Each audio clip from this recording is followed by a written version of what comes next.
আমার বিয়ে করবি কবে? করবো না।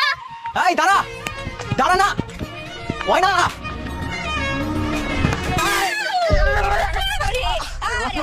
করছে কি কাম? মরে গেলাম রে। দাদু উড়ে তোর বাধা করে ফেলাম, দেখি কি হলো? এই আমি কি করবো? এই বুড়া বাড়ি তোমার সামনে এসে পড়ছে। আসিফ ভাই, আমার দোষ সব না? হ্যাঁ, দৌড়াদৌড়ি করার জায়গা পাও না, তুমি তো দৌড়ে এই আমার চলন্ত গাড়ির সামনে পড়ছো। আমি আপনার গাড়ির সামনে যায় পড়ি নাই দাদু, আপনি আমার সামনে এসে পড়ছেন। আমার চশমাটা পড়লো কোথায়?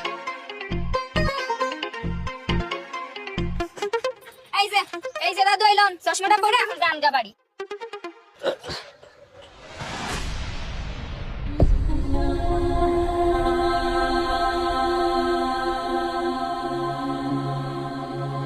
বৌমা, বৌমা? কিসের বৌমা? এ দাদু, এ বাড়ি থেকে উল্টা পাল্টা কিছু খাইয়েছেন নাকি? অসুবিধা হইব, কিছু খাই আইছে মনে হয়। এই গাড়ি উল্টা পাল্টা চালাইতেছে, আমার বৌমা কইতাছে।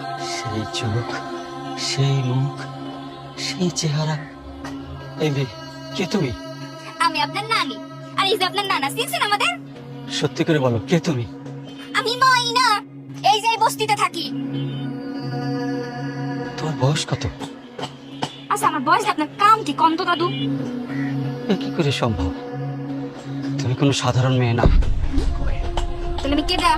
তুমি তুমি জমিদার গিয়াসউদ্দিন শাহের একমাত্র ছেলে, নাদির শাহের স্ত্রী। কি কইগুলা?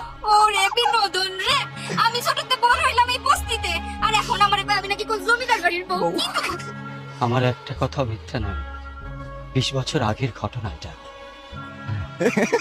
এটা তো ওর বয়স তার মধ্যে বিষয় নেই, আপনি কি কইতাছেন? তা তো ঠিকই, ওর তো মাথার চুল সব বেঁকে যাওয়ার কথা, কিন্তু এত যুবতী আছে কি করে ও?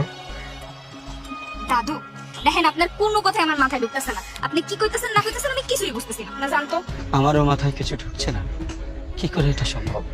তোমরা চলো তো, আমার সাথে চলো, চলো চলো আমার সাথে, চলো না।